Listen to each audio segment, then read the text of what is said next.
दोस्तों, इस वीडियो में मैं चेतना शक्ति के बारे में बात कर रहा हूं कि किस तरीके से ईश्वर ने मनुष्य को डिजाइन करते हुए उसमें चेतना शक्ति कहां से आई, कैसे भरी। अगर आप इस वीडियो को पसंद करें, लाइक करें, तो आप इसे सब्सक्राइब अवश्य करें, लाइक का बटन दबाएं, आप बेल भी बटन दबाएं, जिससे कि हमें आगे आप प्रेरणा मिलेगी और आपको भी इसका नोटिफिकेशन जाएगा।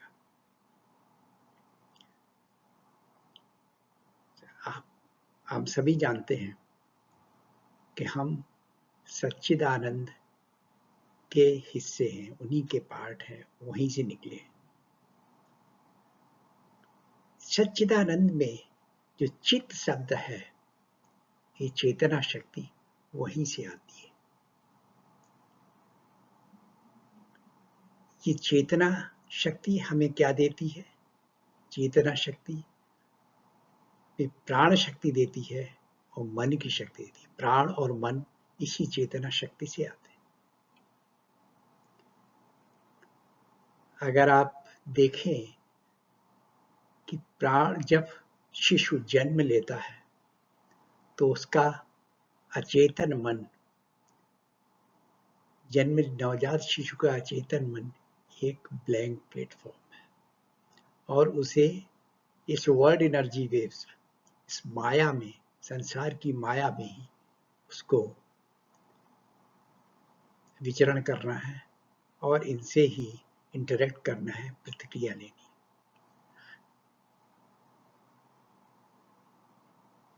तो ये जो अचेतन मन में अभी कोई सॉफ्टवेयर इस माया का अपलोड नहीं हुआ है, ये होना है। पहले समझें कि चेतना शक्ति है क्या।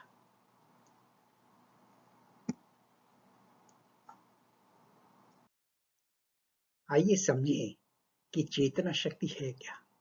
ये चेतना शक्ति एक दैवी शक्ति है जो सारे जगत को, सारे संसार को मेंटेन कर रही है, पालन कर रही है।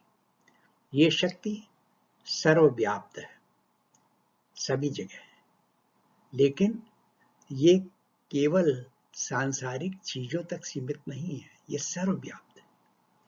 गीता के 9वें अध्याय के 4था श्लोक कह रहा है कि मया तत्मिदं सर्वं जगदव्यक्तमूर्तिना मत्स्थानि सर्वभूतानि न चाहं तेषु अवस्थितः। अर्थात ये संसार और इसकी सभी कुछ माया भी मुझ में स्थित है। सारे प्राणी मुझ में स्थित है, मैं उन प्राणियों में स्थित नहीं हूं। मतलब मैं उस प्राणियों तक सीमित नहीं हूं, इस संसार तक सीमित नहीं हूं, मैं सब जगह व्याप्त हूं। तो ईश्वर सब जगह व्याप्त है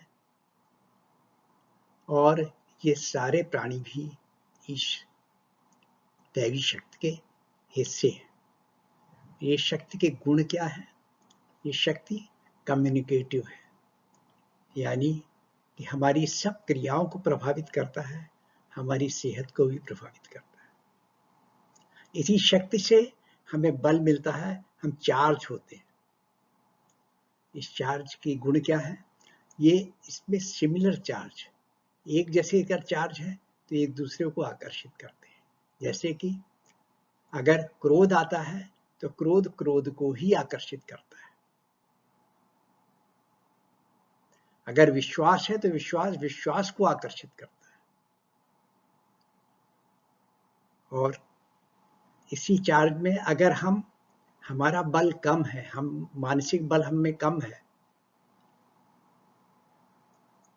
तो हम दूसरे का भी मानसिक बल कम कर देंगे। इसका मतलब है यदि हम डिप्रेस लोगों के साथ में रहेंगे तो हम भी डिप्रेस हो जाएंगे, हमारा भी बल कम हो जाएगा, हम कम चार्ज हो जाएंगे। तीसरा इसका गुण क्या है? ये जितना ही ज्यादा सूक्ष्म में व्याप्त होगा उतना ही ज्यादा अंदर तक व्याप्त होगा। यानी जैसे कि इस शरीर हमारा डेंस पार्ट है, ठोस चीजें हैं, भौतिक चीजें हैं, जबकि सांस, हमारी सांसें चल रही हैं, ये उससे सूक्ष्म है। और अगर मन देखें तो सबसे ज्यादा सूक्ष्म है, इसलिए वो अगर देखें तो मन में और ज्यादा अधिक तरीके से व्याप्त है, ज्यादा परवेजिव है। जितना सूक्ष्म है उतना ही ज्यादा सूक्ष्म रूप से ये व्याप्त है।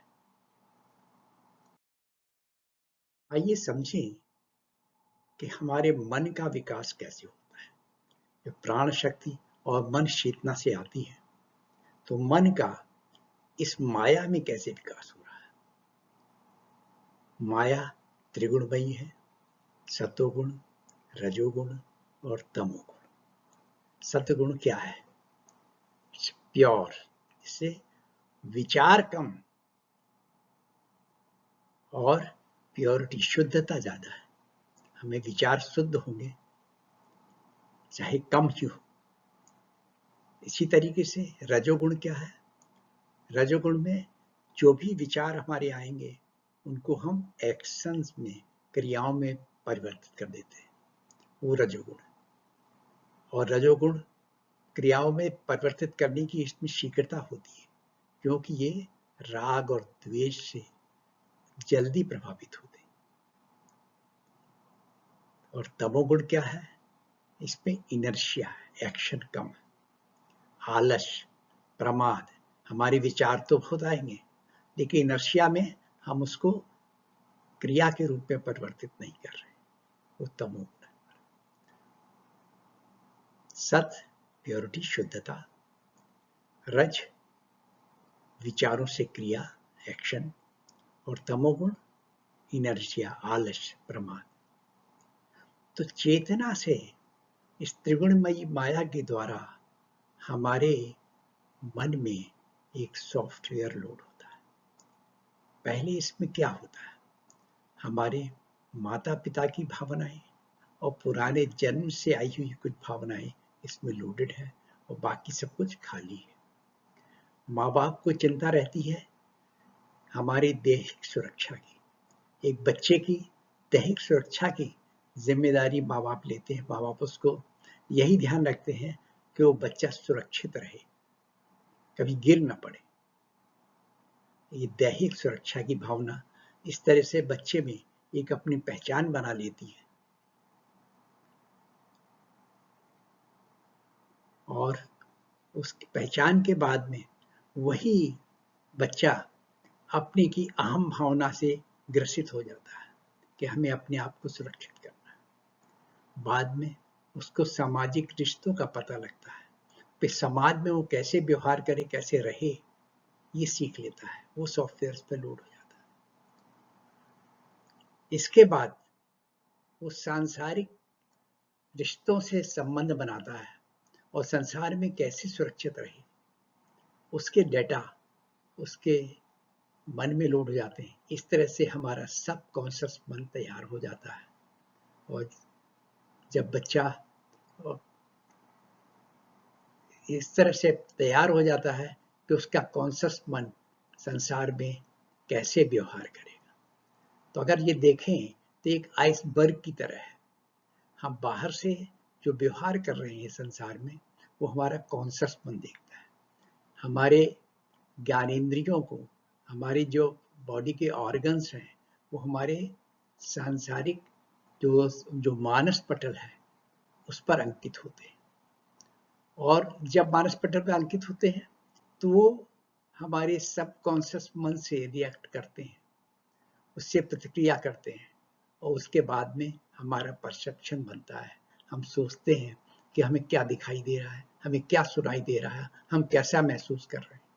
उसी के हिसाब से हमारे विचार बनते हैं और विचारों के हिसाब से हमारी क्रियाएं बनती हैं। तो अगर हम देखें कि जो हमारा जैसी क्रियाएं बनती हैं, लेकिन उसमें सबसे ज्यादा हमारे के अंदर सिक्योरिटी की भावना, हम चाहते हैं अपने आप को सुरक्षित रखना, हम अपने अहम को सुरक्षित रखना चाहते हैं, हम अपनी पहचान को सुरक्षित रखना चाहते हैं। और यही कॉन्शसनेस, चेतन मन हमारा बनता है। और इस चेतन मन को हम, हमारी इच्छा रहती है सिक्योरिटी की, तो सिक्योरिटी के लिए या तो हम संसार की तरफ देखें या हम सार्वभौमिक चेतना की तरफ जाएं, सुपर कॉन्शसनेस की तरफ जाएं। उसमें अगर हम इस तरफ जाते हैं, इस ओर जाते हैं, सुपर कॉन्शसनेस की तरफ, सार्वभौमिक चेतना, तो हम चाहते हैं कि सभी लोग सुखी रहें, सुरक्षित रहें, हमारे साथ साथ हम भी सुरक्षित रहें और वो भी सुरक्षित रहें। इसी में बाद में हम ईश्वरीय चेतना की तरफ भी जा सकते हैं। ऐसे हम मंत्र ध्यान करके, मेडिटेशन करके हम ईश्वरीय चेतना की तरफ जा सकते हैं, जिससे हमारी चेतना शक्ति का विकास हो, जिससे कि हम सच्चिदानंद को दोबारा प्राप्त कर सकें।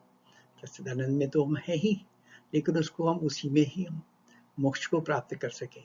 ये हमारी ईश्वरीय चेतना के द्वारा होता है। तो अब ये हमारी ये यात्रा कहीं भी रुक सकती है,